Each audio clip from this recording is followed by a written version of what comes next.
the 1st of April today, and it's a glorious day outside. The sun is shining and I'm in the greenhouse, and it is really, really hot in here today.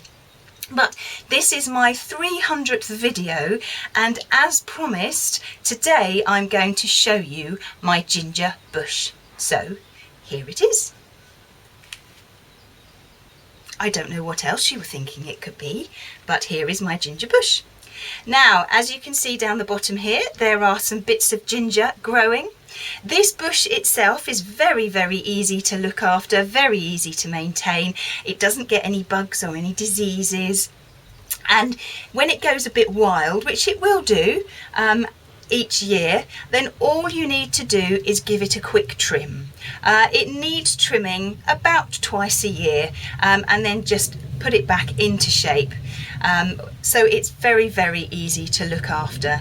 Now, as I say, this is my 300th video, and I would just like to thank you all so much for watching my videos. I hope they've been useful. It's absolutely amazing to be able to talk about gardening to people on the other side of the world or all over the world. It's just fabulous. So I've had a wonderful time, and I hope you have too. There will be lots more videos this year, so don't think that this is the last one. It's not. There are going to be lots more as we go through this year. But let me show you how you can harvest your bits of ginger and what to do with them next.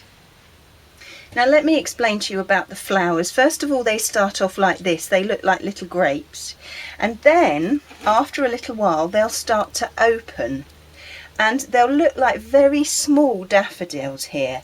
Now the flowers will be here throughout spring and most of the summer as well, so it's a very decorative bush, which is wonderful. Now you will find, if you keep it in very rich compost, don't keep it waterlogged. It doesn't like to be waterlogged, it likes to be free draining. Then these sections of garlic will actually start to grow up. When they're too small, I wouldn't harvest them because they were just too small. Harvest them when they're about the size of a golf ball. You may find that some of them split like this. And the reason it's split like this is just because it's actually had a load of water. It was a bit dry, and then it's had a load of water and it's split, a little bit like carrots do. Okay. Now, if we look at this bit here, there's like a new little shoot growing here, and if we look here as well, can you see that? That's a new little shoot growing there.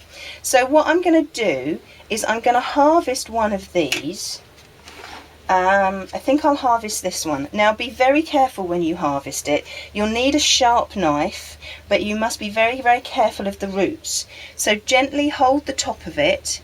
You don't have to cut the whole thing out, just sort of slice a little bit off the bottom, just underneath the soil, a little bit like you would asparagus actually. So hold it gently and just get the point of your knife in and just cut. You will feel that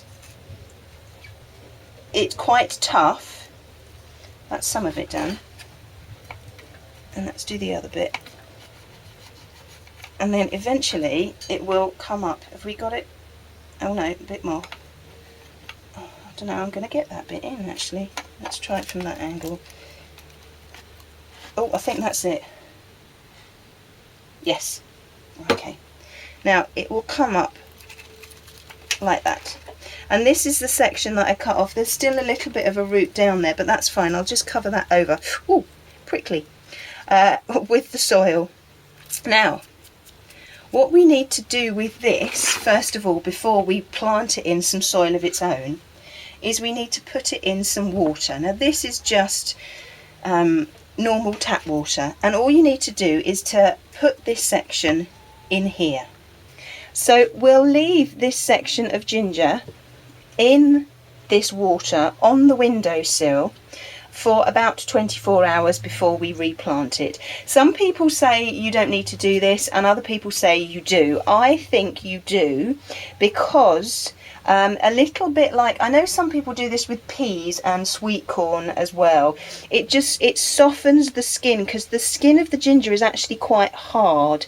And I find that especially with ginger, because it's quite a large one, and sort of quite tough, it's always best to do this. So just leave it in the water like that for 24 hours, and then in another video I'll show you what to do with it afterwards.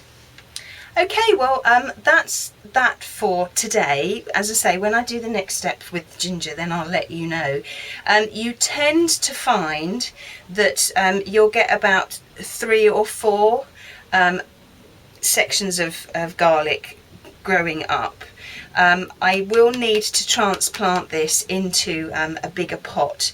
The ginger doesn't like to get cold, so it doesn't like any temperatures under sort of about 50-55 degrees. So if you live in a cold climate like me, it's best to plant it in a big pot, a terracotta pot, and then you can keep it outside in the summer, and inside it can be a house plant in the winter. But I will keep you updated on the progress of that, and as I say, I will show you the next steps as and when I come to them. But that's my ginger bush. If you don't want any ginger to grow, you can plant this plant straight outside.